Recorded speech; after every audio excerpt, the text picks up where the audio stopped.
Hey y'all. Okay, I'm back and we are going to pick back up where we left off with part 2 of the Black Horse.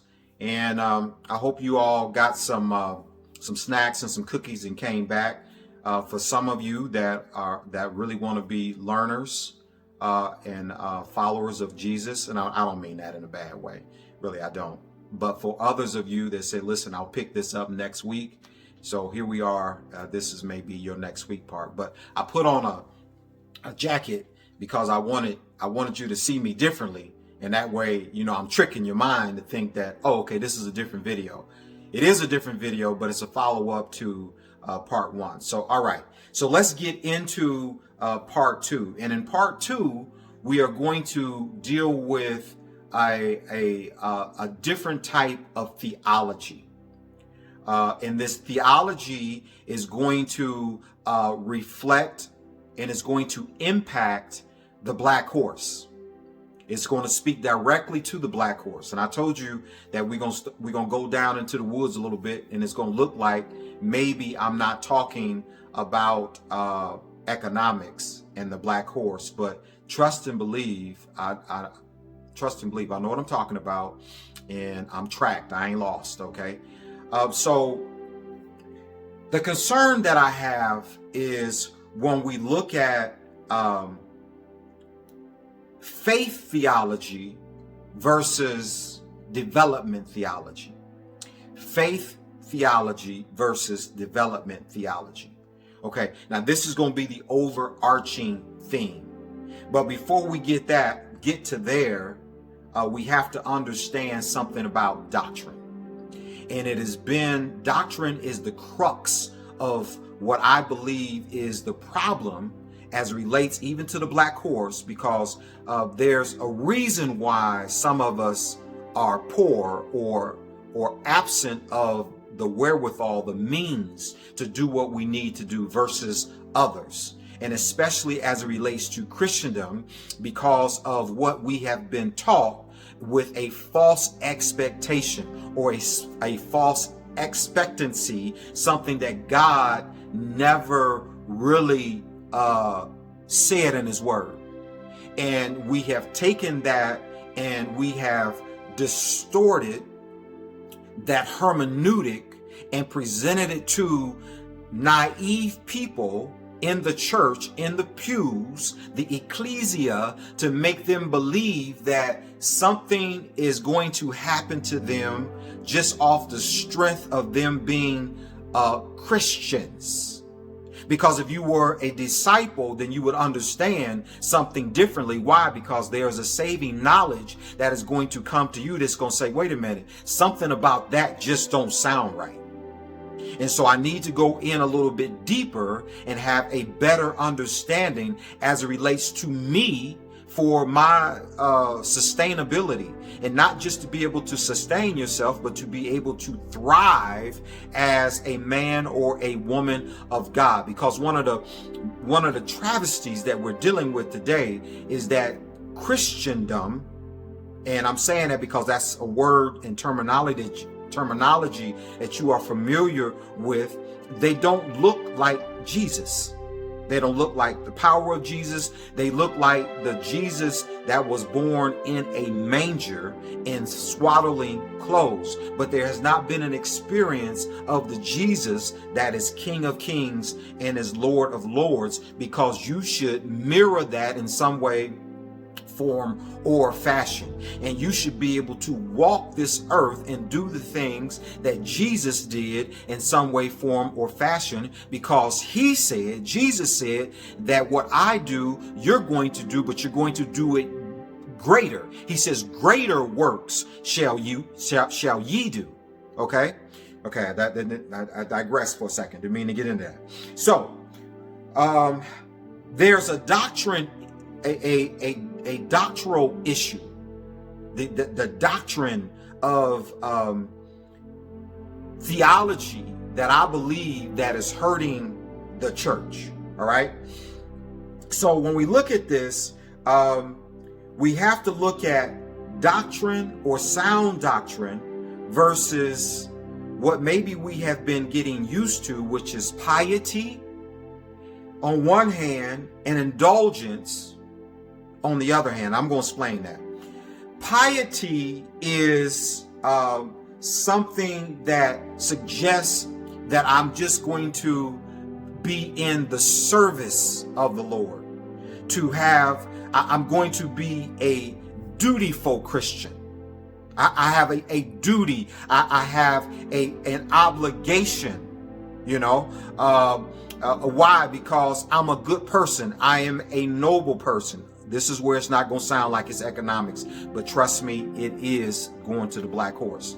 So the person that is pious, or they believe in to be dutiful or to have an obligation, those are the ones that are absent of spirit.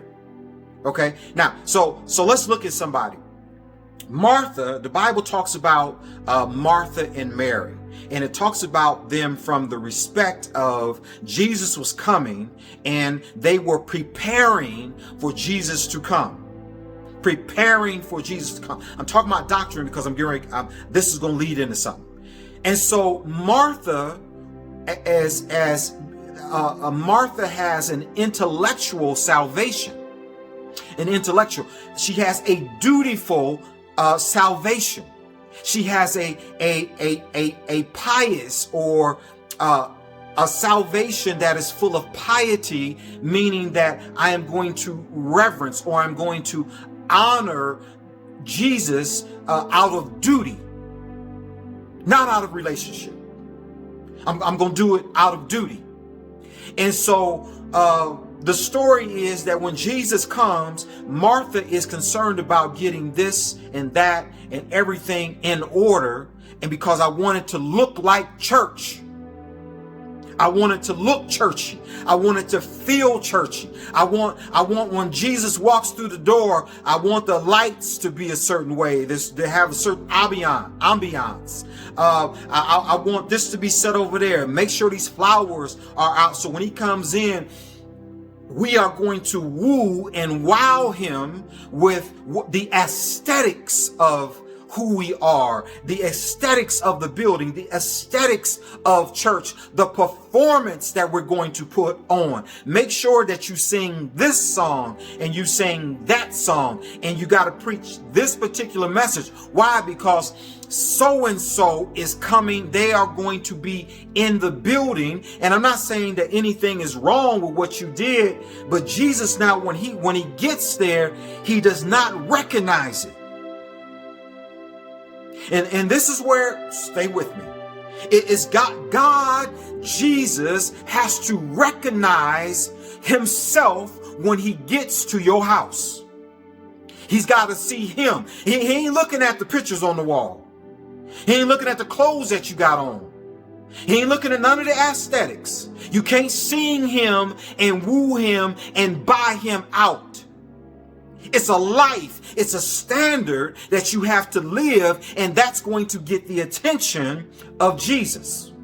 So you have this pious type of Christian or salvation that we have to deal with that is not sound doctrine.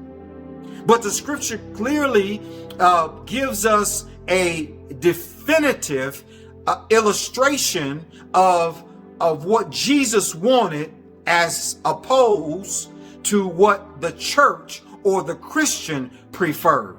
Now, conversely, Mary was different than Martha. Mary was a worshiper, and she wasn't concerned about the aesthetics and the appearance and the business, the mechanics of church. She was concerned about the worship of church, a relationship with Jesus Christ. Hence, what God is saying in those two, or what Jesus was saying, was that I recognize the worship. I don't recognize the mechanics and all the stuff, the things that you would do to be churchy. Time out for being churchy, but time in for worship. And so what Mary was doing and what got Jesus' attention was she was just waiting on him. Think about that. To get at his feet, to get of his feet, to learn, to desire more of him, as opposed to Martha just wanting to get at the service of God and be the church.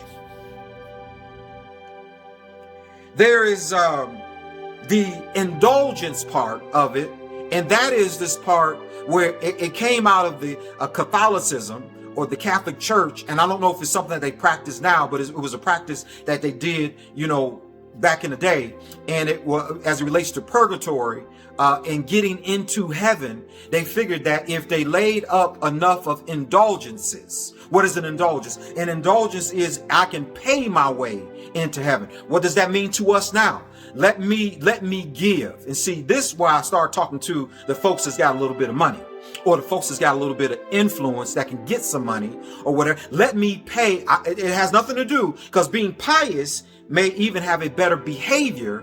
You may be more noble being pious, but indulgence is something that bolts onto it. Both are wrong, but indulgence is a thing where I can live any kind of life and I will just pay my way. It looks good in the church. It looks good in the sanctuary where you got Brother Joe and you got Brother Frank and you got Sister Sally and all them. They are professionals, and one is an attorney, the other is a doctor, the other one is she owns a big corporation and all that. So when they come in, you bow down to them, and you let them make changes in the church. You don't go through the board.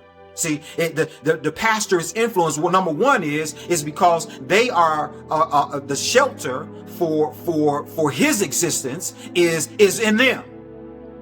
Okay, so that's how he can drive the Mercedes, and I'm meddling now. That's how he can drive the Mercedes and live in the house and all that, because see those folks, when they come in with their indulgences, and I'm just using this as a type or a figure of, they figure, well, if you don't do it my way, that $5,000 or that $10,000 or that $50,000 that that I have the means, the wherewithal to give to the ministry, that might not happen. That might not happen. Why? Because you're going to tick me off. And I understand. I just want you to preach the word. But if that word come and it offends me or it affects me in a negative way, then I might put the finger up and tip out. Okay? Stay with me. Stay with me. Because sound doctrine goes against that. Sound doctrine bucks that. It debunks that type of salvific walk.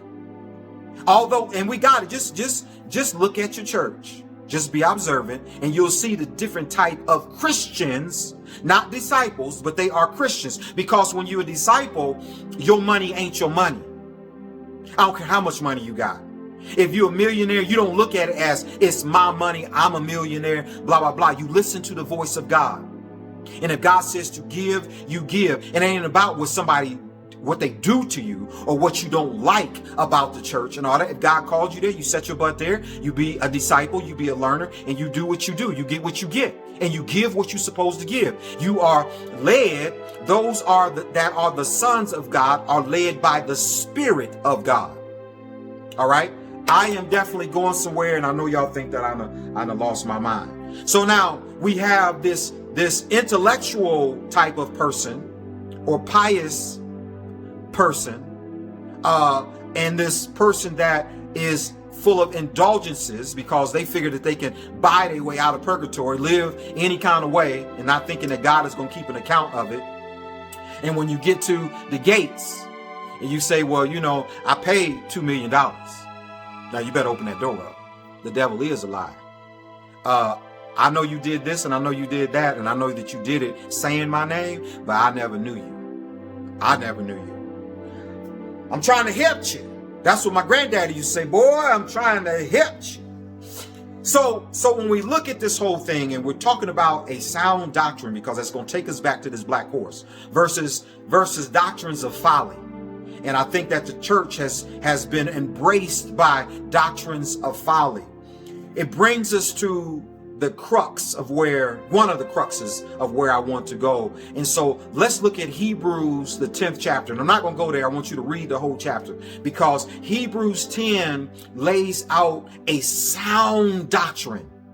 a sound doctrine, for a sound walk in Christendom, as you would call it. But for us as a disciple, because what Hebrews 10 does, it says, listen, what you did in the past, bringing bull's blood and turtle doves and pigeons and all that stuff, and you use that as a sacrifice, that's not gonna do it. That's not going to do it. I need a different type of sacrifice. I need a different type of obedience. I need a different type of understanding, a different type of walk that God is saying that I need from you now. So when you look at that, Hebrews 10, the 10th chapter, it lays all that out. And so he goes on to talk about Jesus as it relates to what they were doing under the law and bringing all these sacrifices to the altar. Jesus said, no. God says no. And he brings about, Jesus said, no. He said, this is the way I want it. I need you to be able to give me something that you don't have. And so it says, offer me a sacrifice that thou wouldest not. Whoa! Give me something that you cherish. Give me something that you can't give me. See, when it comes down to laying your life as a sacrifice, putting your life on the altar, going to jail, being ridiculed, being hung upside down, being dipped in the oil, offer me a sacrifice that thou wouldest not. Give me something that you ain't gonna do. It's easy for us to pay an indulgence. It's easy for us to be pious. It's easy for us to be Christians and to be churchy. It's easy for that. Why? Because it don't require death. It don't require suffering, and it don't require surrender. It don't do that. And so we get to the point as it relates to a sound doctrine, and a sound doctrine requires that. So now Jesus said, he says, I am going to be preeminent. I'm going to show you how this is done. And so the scripture says there in the 10th chapter, offer me a sacrifice that thou wouldest not. This is what God is asking of us. And Jesus is doing it. But those bulls and those sheeps and that blood and all that stuff that they was doing and all that, he said, that ain't nothing. That ain't nothing. That's where indulgences come from. That's where all this other stuff comes from. That's where it comes from. But your heart ain't in it. Your soul ain't in it. That's not a sacrifice. I want a live sacrifice. Give me something that thou wouldest not. Give that to me. Watch this. Then it goes on to say in that chapter, he taketh away the first, and he establishes the second. What was the first? The first was, your old way of thinking. And why did God do that? He allowed that to happen. Why? Because you couldn't do it. You couldn't bring yourself back into right relationship with God, with the Father. You couldn't do that. That's the reason why Jesus had to come. All those sacrifices, they pointed towards Jesus, and they were indicative of the ultimate sacrifice. It was indicative of the ultimate law, which was Jesus Christ, or the fulfillment of the whole law. It was indicative of that. And so when we look at sound doctrine, we have to look at it in that sense that, wait a minute, this is going to require something of us. This is going to require something of me. That's going to be greater than me just being a good old boy. You look around you today, everybody call themselves a Christian. Everybody expecting this from God and that from God. Everybody saying, and God bless America. And God bless me. And just blessings, blessings, and blessings. But when you really understand how to be blessed, being blessed costs you something. Being blessed costs Jesus everything. Give me a sacrifice that thou wouldest not. Can you do that? Can you do it? So he takes away the first to establish the second. And he does all that for this is indulgence, for the remission. For the remission of sin is no longer paid by the blood of bulls and goats and the sacrifices of birds. No, see, that remission, you had to bring that, yearly or whatever the sacrament was. Oh, okay, I'll bring it for this. But God, the Bible says in the New Testament that, God winked at sin for a season. He'll wink at it. In the Old Testament, there's a whole lot of winking going on. Because see, they would live, you are bringing, I'm talking about the church, I'm talking about the children of Israel. And I'm tying that to you and to me and to us, so-called Christians, but not so much disciples, right? So this is how they live. I'll bring the sacrifice because, this is all I got to do. But God was really saying, but I require a life. I require a life. That's what I really want you to understand. That's what I really want you to hear, and you can't hear. Eyes to see but can't see. Ears to hear but can't hear. A heart that pounds in your chest but is not receptive. Then it goes on in that chapter, and it says here, and this is where I'm trying to get to. He says, the just shall live by faith. The just shall live by faith. When we look at that, we go back and we examine our lifestyle. We examine the first and understand that now we are in Hebrews and we're talking about a new establishment. So it's the first with respect to the second, and God has taken away the first to bring about the second. And so you look at all that, it denotes and it speaks to sound doctrine. You're going to walk this thing right. You're going to walk it out right. And so he says here in the latter part of the 10th chapter, he says, the just shall live by faith. Now, bring it home. Bring it home. Come on, Tonto, let's ride. So here's where we at now. You at Hebrews 10. And we're talking about how it really should be. And as you read and navigate through there, you will see what the salvific walk is all about. You'll see what the sacrifice is. You'll see what the real meaning of being a disciple, but not a Christian. You'll see what the Christos, the anointing, really is when you read chapter 10. But here's the theology. And this is where I was taught. I said, remember I told you the overarching theme is we talk about faith theology versus developmental theology. And this is where the black course, I told you I wasn't lost and I was going to tie it all back in. And so he closes it out in Hebrews and he says, the just shall live by faith. But what happened was the so-called preachers now that evolutionized and segued out of chapter 10 into chapter 11. And when they got to chapter 11, they said, now faith. See, this right here is where we get churchy at and we want to preach. Because right here, if I go back into the old paradigm, I can preach now. Now faith.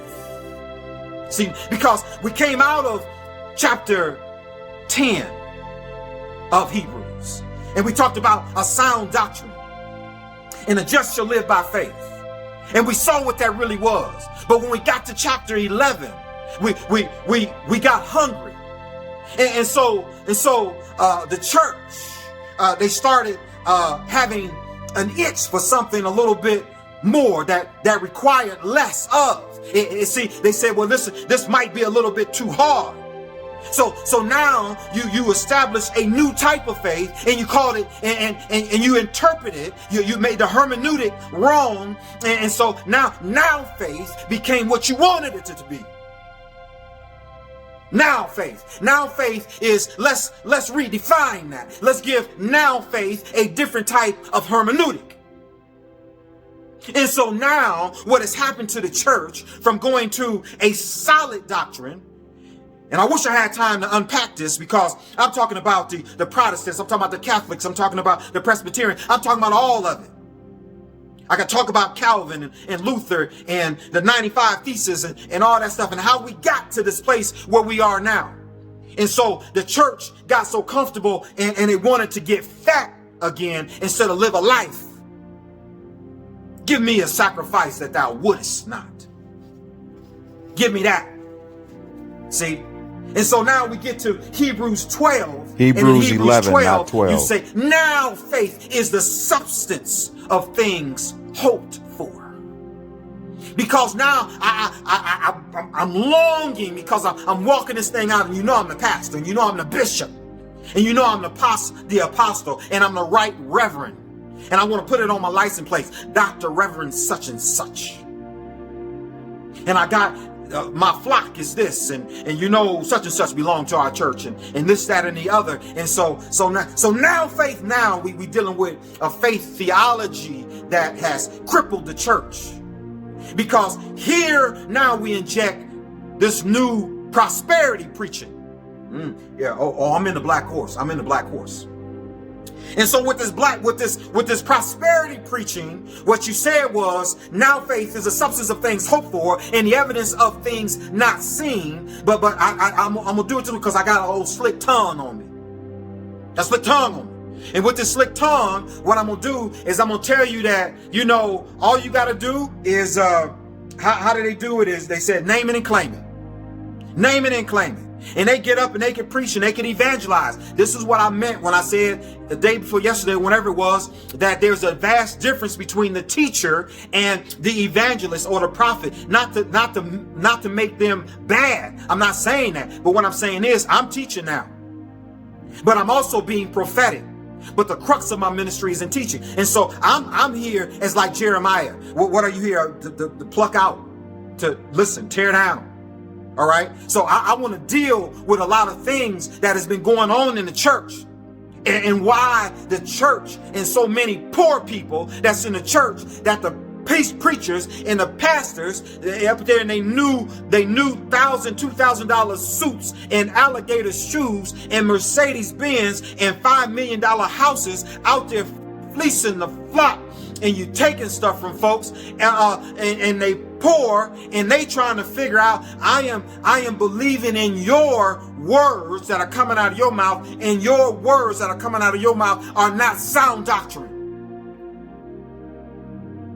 So I believe when you bring in an evangelist or a prophet comes in and he tells you that name it and claim it, the check is in the mail, and get you all excited, and they walk the pews and they do all that kind of stuff, and you all excited, and you got $100 in your pocket and $100 that you really need, and that slick joker done talked you out of your $100, and you done gave it into the offering.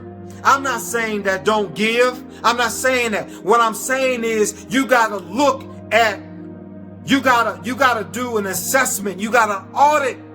You gotta audit this and say, God, I've been given. And every time I give, it seems like I fall further and further behind. God is saying, wake up. There's something else that you need to do. There's something else that you're not getting. All these pastoral, and I'm not knocking anniversaries. I'm not knocking that. One day, you know, I'll probably sit in the same seat, but I'm gonna do it differently. I promise you that. Okay, I've been in this a long time. I done seen a whole lot. My whole life has been in church.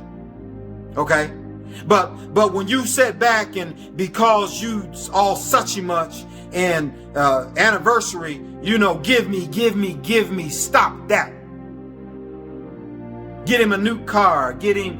You know, we want to raise 20,000. We want to raise 100,000. All right, okay. I mean, you know, but there is some issues. I'm here to tell you. You got to be in the right spirit. I'm not saying that don't take care of your man and God. I'm not saying none of that. What I'm saying is that you have to do this in context, and you have to do this with an understanding. So we have this faith theology from the prosperity preachers juxtaposed to developmental theology. And in developmental theology, faith theology, we not told developmental. them how to believe God and put the Bible on our chest and on our mind like some kind of osmosis nut. And that because we heard this word, we believed it, and God gonna send it to us. Well, the book the children of Israel suggests something different. It shows you that because God didn't take them straight to the promised land. Why? Because they had developmental issues. It was a theology that they needed. They needed to know how to handle prosperity. They needed to know how to be the banker. They needed to know how to be the businessman. Why is God getting ready to give you all this? One, if he gives it to you, you're going to lose it. That don't do the church no good. But we got these preachers that they got a plan for them.